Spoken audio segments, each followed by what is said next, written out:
a mouth, it's not an arse, don't worry, it looks like an arse. Welcome back to the AS Clam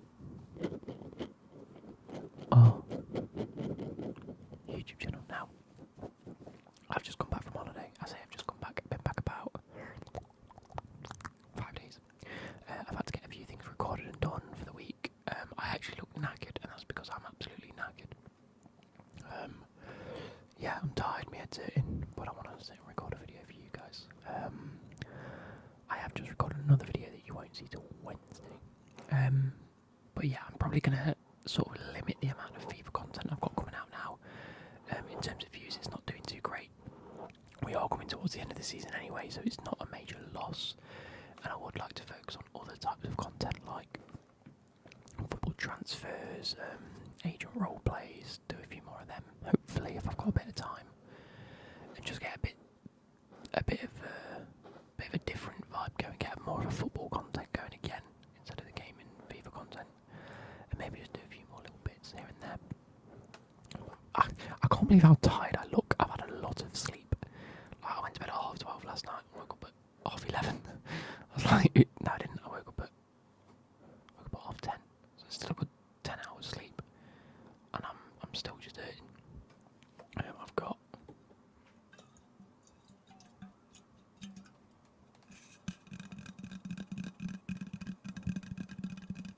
my water bottle. It's got a big amount of blackcurrant on it.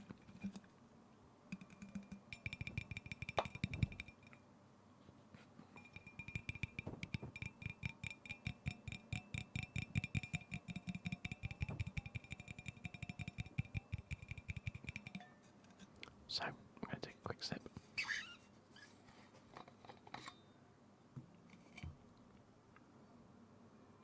I'm just going to have a bit of a ramble. There's going to be a ramble about my holiday. So, it first started on... Let me get the calendar up so we can see. When did it start? It started on...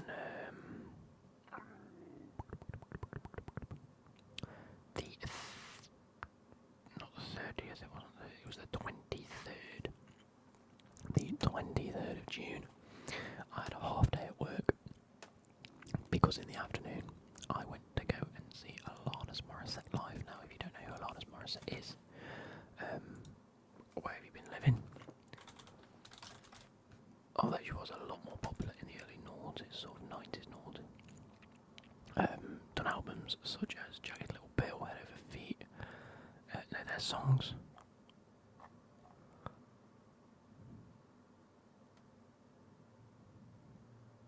Although she's had to cancel quite a few of her concerts. Yeah, she's 48 now.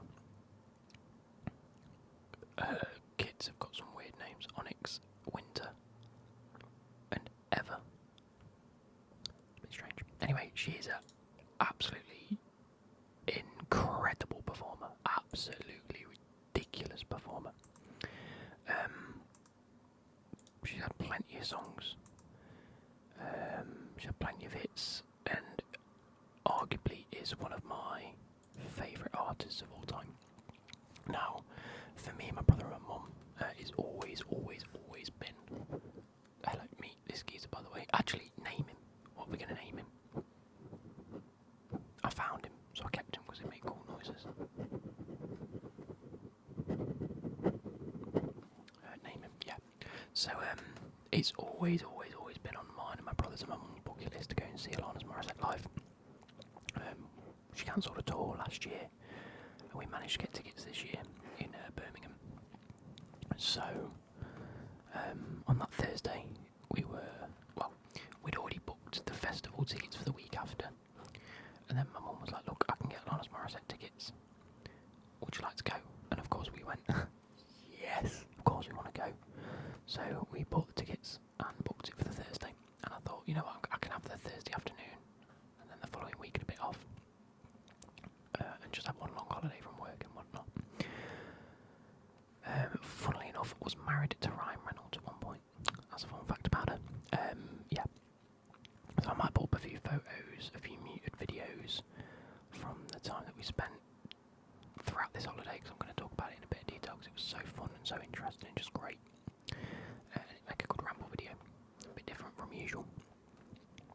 But yeah, I went to see Alanis Morissette, and I can quite easily say that if she didn't change a few notes while she was singing,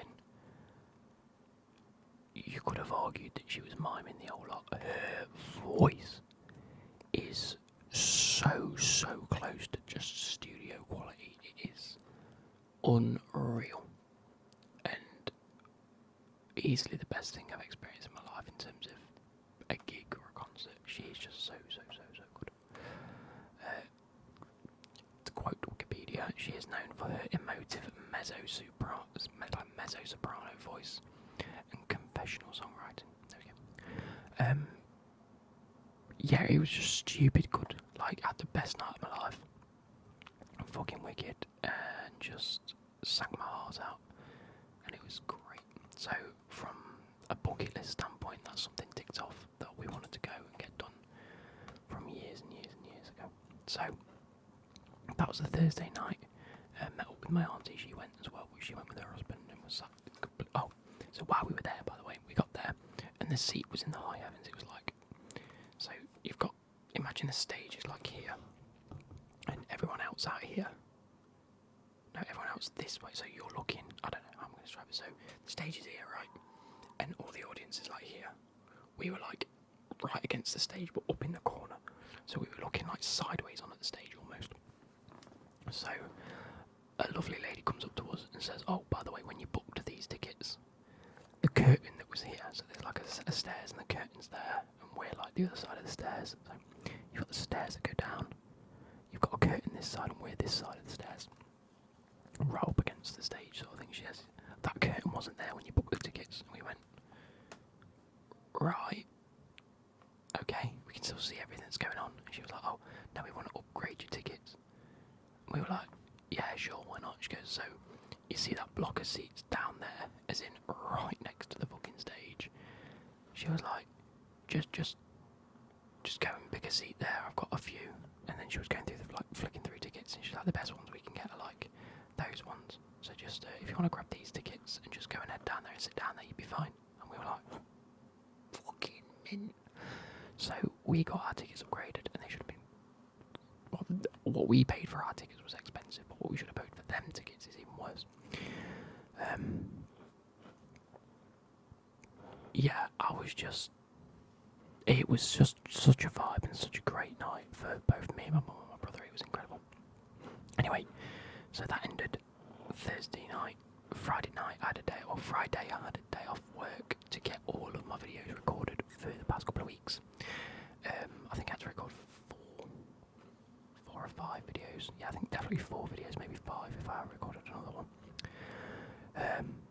Which just made life a little easier. For while I was on holiday, I didn't have to worry about anything. I didn't have to get anything recorded while I was away, which is cool.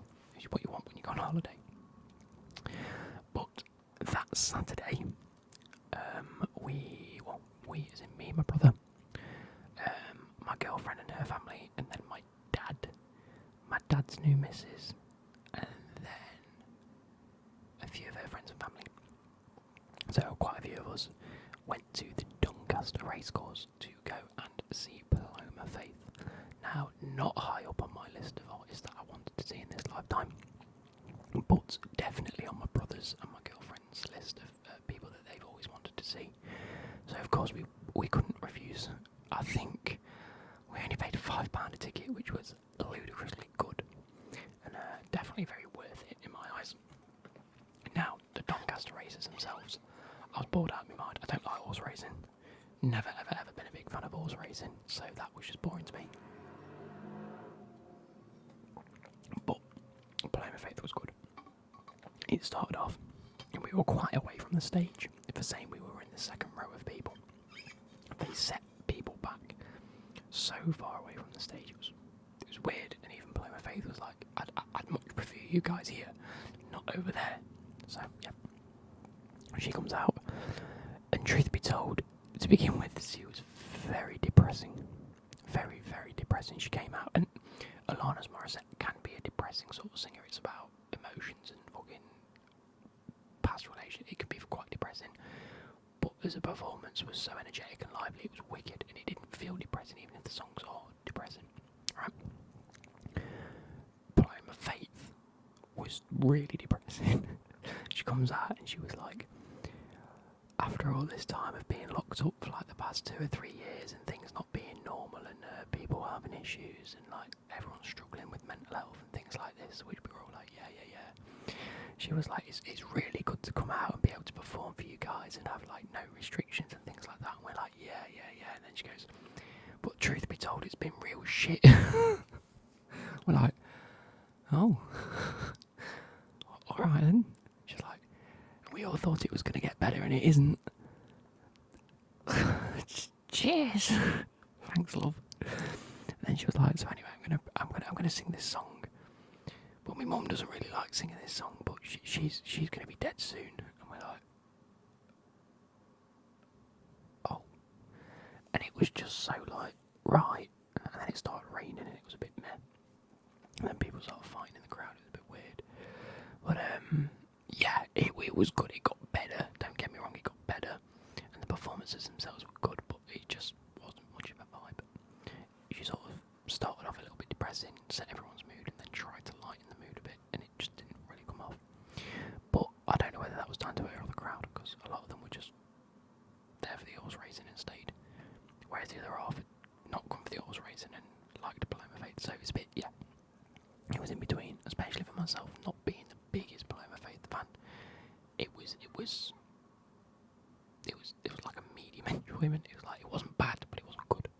Oh, it wasn't good. It wasn't great. It wasn't like the best thing I've ever seen. So anyway, that was Saturday. So Sunday I went on holiday. I went to Lytham St Anne's, which is up near Blackpool. If you're a fan of the Rick Shield golf, then you watch him on YouTube.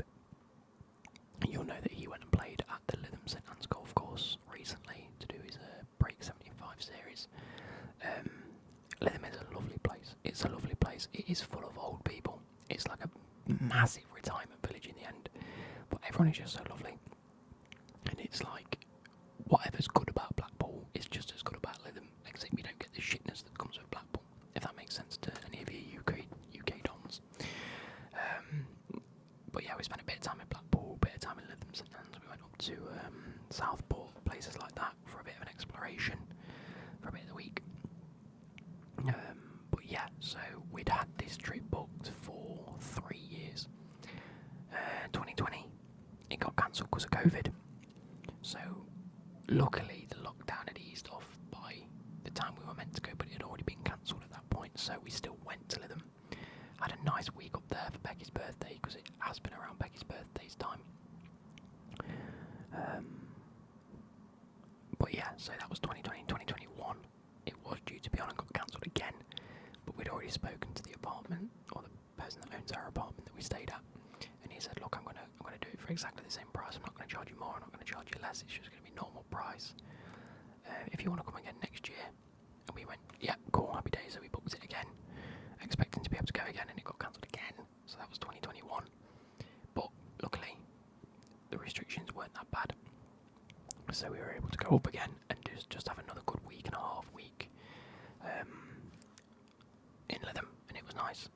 So forward to this year, 2022, we already know what's around, we already know what we're doing up there. We can go out for nice food, we know where to eat, we know where to go, we know where to explore, where to go shopping. And he said to us, I'm going to do you at the same rate again for next year, and hopefully it will be on next year. So we went, yeah.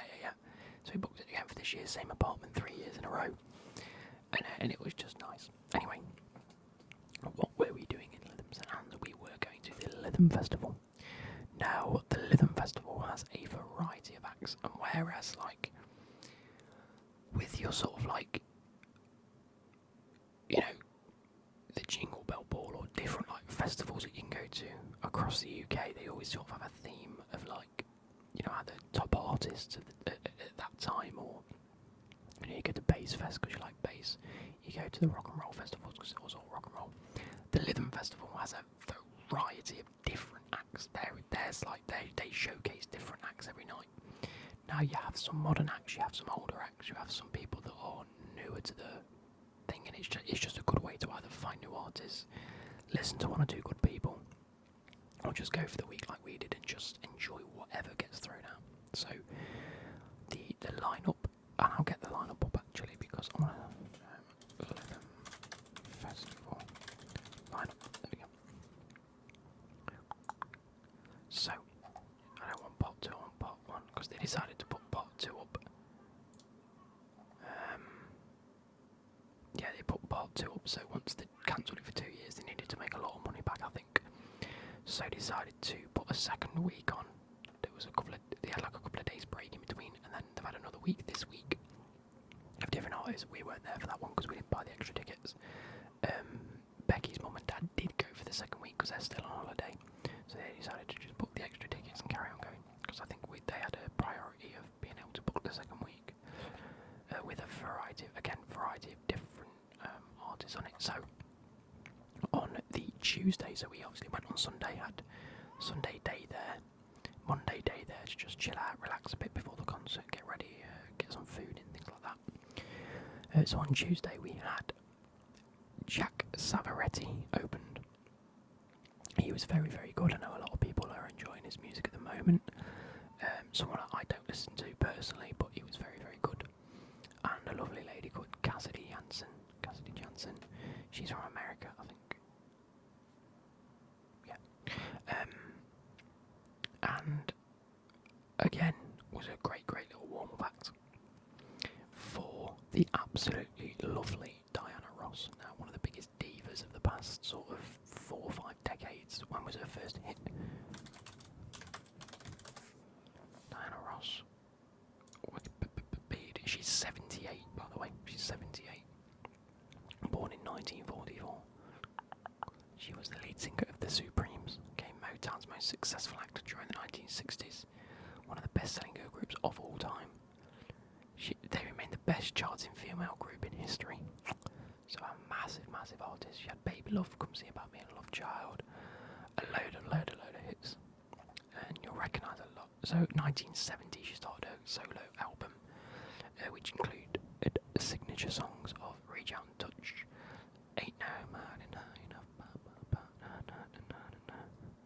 But yeah, loads of hits over the past, but very Motown, very sort of, big songs. Anyway, with that being said, we'd seen that on, I think it was the Sunday or the Monday, it must have been the Sunday, she was performing at Glastonbury, and that performance was an absolute travesty. It was really bad. At the age of 78, her vocal cords don't exist. She was screaming her tits off, and it was woeful. So going into Tuesday, we had very low hopes, and them low hopes were solidified. She was bad. She was really, really bad. But you've got to give her a bit of leeway. She's 78 years old and still performing on a main stage. Swings and roundabouts, like her backup singers were absolutely phenomenal. She was just as much of a diva as you'd expect. I think she was like 15-20 minutes late coming out onto stage. After they'd come onto stage, it was really weird. Yeah, it wasn't great.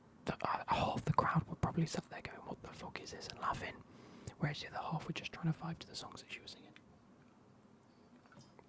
There was definite times where her mic wasn't on, which is fair enough.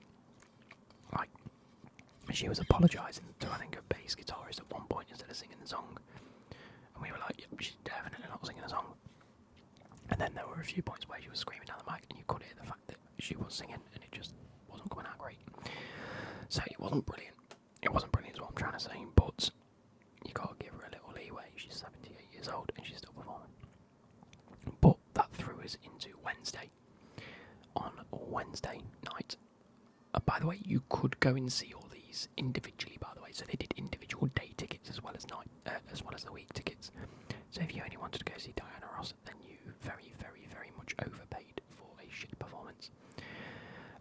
So into Tuesday, we had Luke LaVolpe, or Luke LaVolpe, I think it's Luke LaVolpe, who is a very dear friend of the main, or a friend of the main act for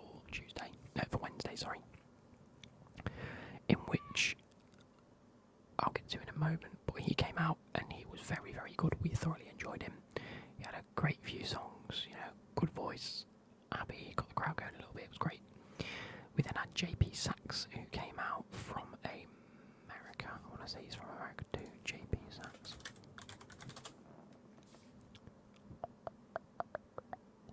Canadian music song, sorry. He's best known for his collaboration with American singer and his former girlfriend, Julia Michaels, titled If the World Was Ending, which was released in 2019. Oh, wait. The song was nominated for a 2021 Grammy. Cool. Nice and fun, nice little bit of information for you guys there. But JP Sachs, quite enjoyed him, that was quite nice.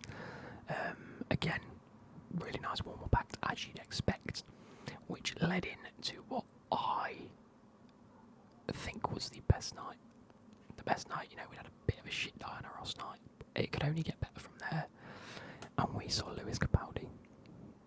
And it was incredible. His voice is fucking immense. It's so good. It just is good. Like, there's no way about it. His voice is completely different to the way he speaks, and we all know that.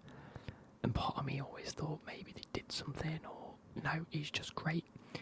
But on that's one aspect of his performance. He could be a comedian.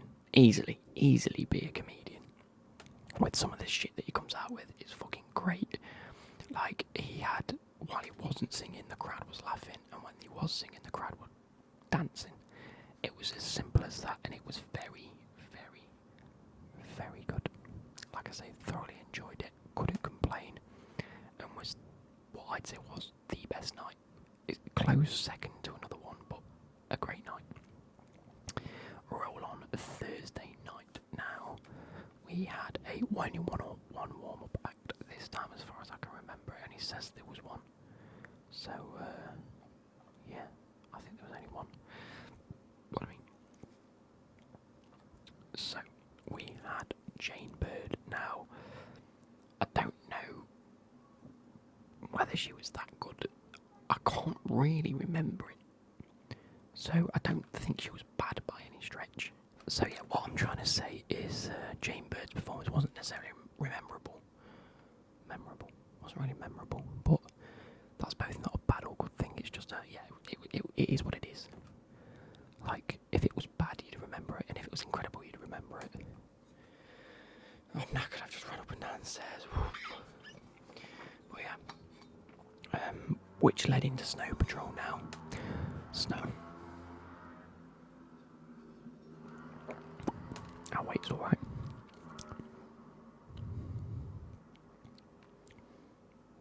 Now, Snow Patrol for me, I've liked many a song back in the past. Still listen to them now and again. And it was alright. Again, wasn't a great night, but it certainly wasn't a bad night at all. It was good. It was almost a bit like Play My Faith, but a little bit more upbeat. Didn't necessarily realise how old they'd been getting over the past year or so. Not a year or so, but the last couple of years. Never really put into perspective when their songs originally came out. I think it was like 2006. Have a quick look. They were formed in 1994. Rose to prominence in the early mid-2000s. Yeah, so Chasing Cars came out in 2006, Run came out in 2003. So really their songs are hitting 15, 20 years old now. You know what I mean? So really, they were doing well. And I think the lead singer was just happy to be getting out and performing and just having a bit of fun. He seemed very grateful for the opportunity to perform. He always said it was just good to get out. He said he's happy seeing crowds again and he can just enjoy his time while he's doing it. So I could appreciate that, and that was good. So yeah, enjoyed it.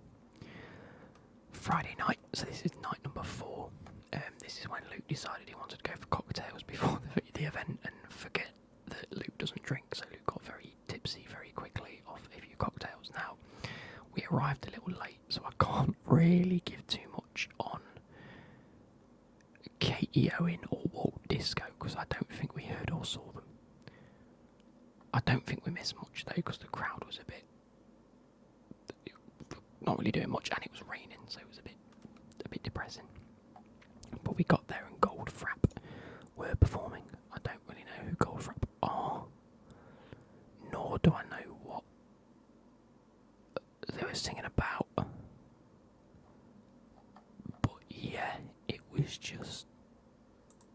it is again. I didn't really have a vibe. But we got there and we were waiting for the main act to come out, which was Duran Duran. Now, I'd heard very good things about Duran Duran live, so I had somewhat elevated expectations for them. Someone had told me that Duran Duran live are incredible to go and see, so look out for them. And I was like, okay, I'll keep my eye out for them. Very disappointed. I don't know whether it was us, the day, or the crowd, or whether we were just a bit not really arsed. But like, at least with Diana Ross, when she was bad, she was still trying to perform. You know, she was still playing up to that diva. I'm like, giving it a good dance at the very least, right? Lewis Capaldi blew us out of the water. Snow Patrol was good. They still had great voices. They still performed. Duran Duran was a bit basic. They didn't really move much while on stage. They were just sort of... They sang a few of their songs, and you know what? I don't even think they sang a lot of the ones that people know, which surprised me. Because, like, they sang like 2 or 3 that I knew, and I was like, I thought I'd know more. Do you know what I mean? And he just sort of stood there and sung instead of actually like dancing around, and it was just a bit... Yeah, it was just more like, I get paid to do this, so I'm going to stand here and do this, rather than, you know, actually having a bit of fun. Which I think you've got to do at a festival. You've got to get the crowd going. You've got to get, you know, you've got to bounce a little bit and enjoy your time. They just seemed to be doing what they knew what to do in terms of like just playing instruments and singing. I don't know, it was a bit... Anyway, that set up what could only be a great Saturday night. Surely it had to be a great Saturday night. So, we arrive. I won't say late again, because we weren't necessarily late. We got there for out of the 4 acts that were meant to be there on the Saturday night, we saw 3 of them. Now, the one that I wanted to see was Craig Charles, and I didn't get to see him.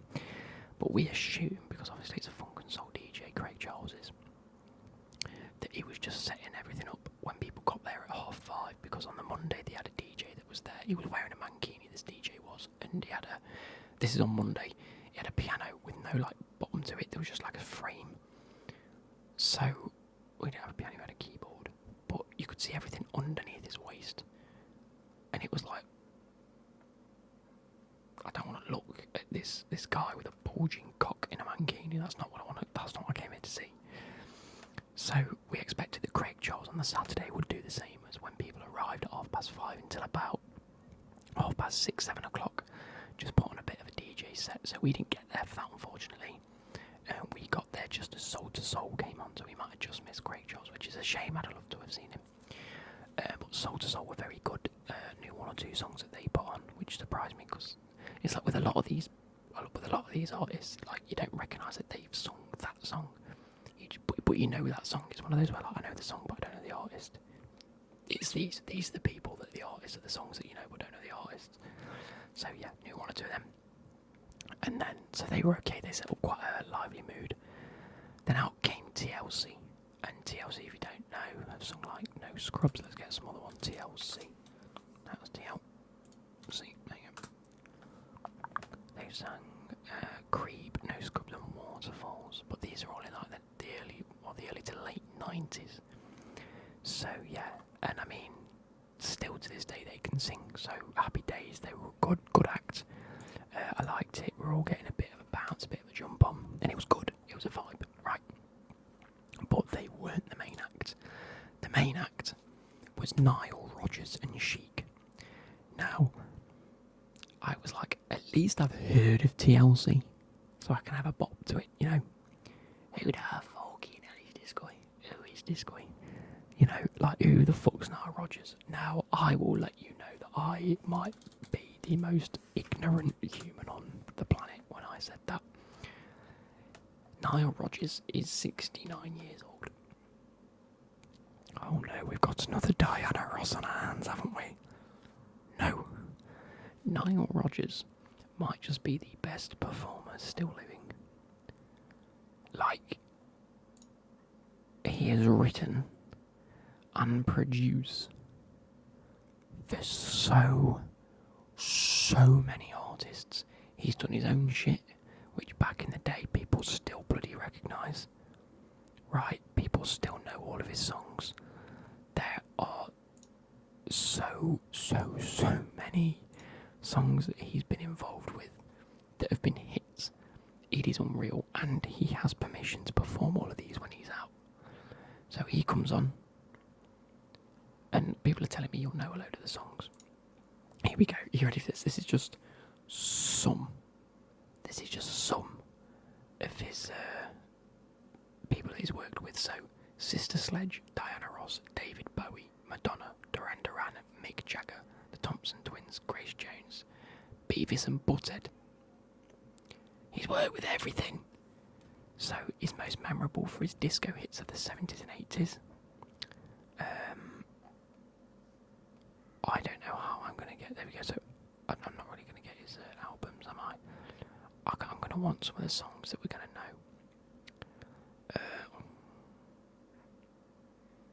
He's worked with Axel F. He's done Get Lucky with Daft Punk. He produced Get Lucky with Daft Punk, right? He did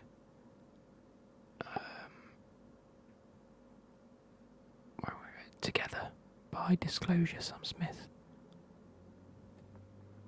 That was in 2013. I'm trying to find others that we may or may not know.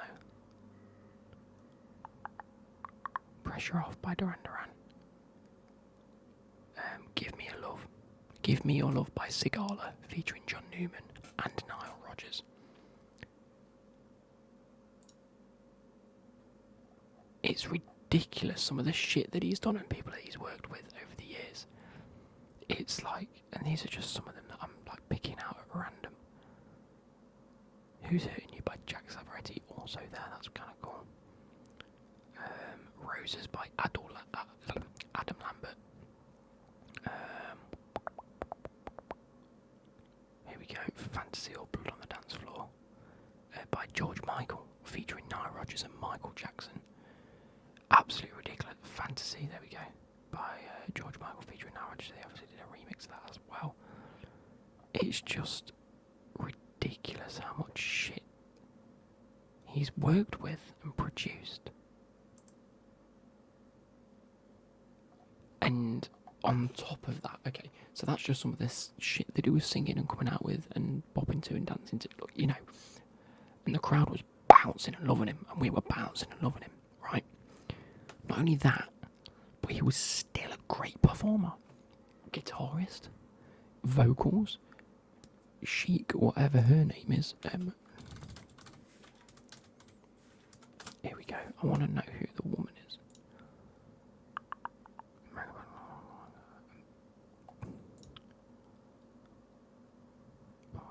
want to know who are the members. Kimberly Davis. There we go. Kimberly Davis. I think. Was it Norma Jean Wright? She can't still be there, surely.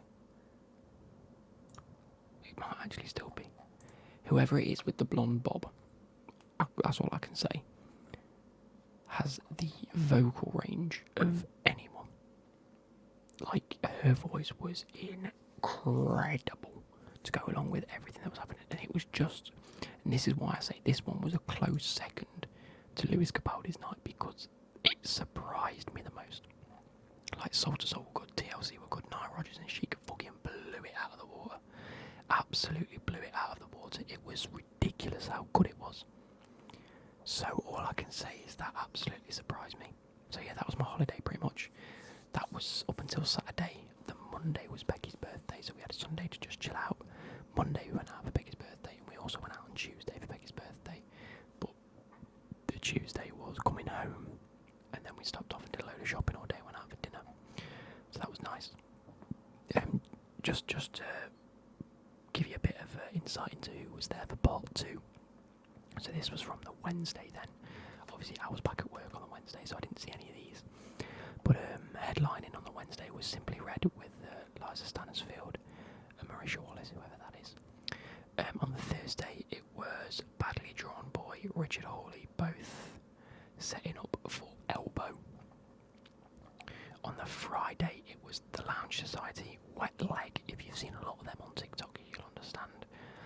Fontaine was setting up for the Strokes. Again, not sure who the Strokes are, but a lot of people seem to know who the Strokes were. Everyone was going to see the Strokes. And then we were sat there like, I don't think I've ever heard their music. But they must be good. Not that I can really understand who they are. Like, I still don't know if I know any of their music. Anyway, on the Saturday, it was Natalie Imbruglia and Alison Moyet setting up for Tears for Fears. Apparently that was meant to be quite good. But yeah, and then on Sunday, which is tomorrow. No, what day? Oh wait, yeah, they haven't even had Tears for Fears. So yeah, Tears for Fears are meant to be very good. I'll find out tonight if they're very good or not. It is, so tomorrow is Naya Win. Lottery winners, whoever they are. The Charlatans, Jesus. And they're setting up for Paul Weller, the frontman of the Jam, the man behind the Style Council, and a hugely successful solo artist, well, who's without a doubt one of the UK's most prolific and well-respected music artists. I don't know specifically who he is. Who's he, Paul Weller? Let's have a look what he's done. Maybe he'll be good tomorrow night. With fame for the punk, rock, new wave, mod revival band, the Jam. Oh, do they know it's Christmas? Wicked.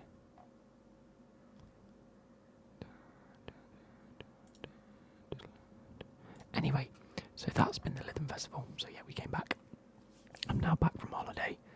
I just thought I'd give you a bit of an insight as to what I was doing, where it was. And then over the next few months, you're going to see quite a lot of sporty football content, whether it's transfers, whether it's role plays, things like that.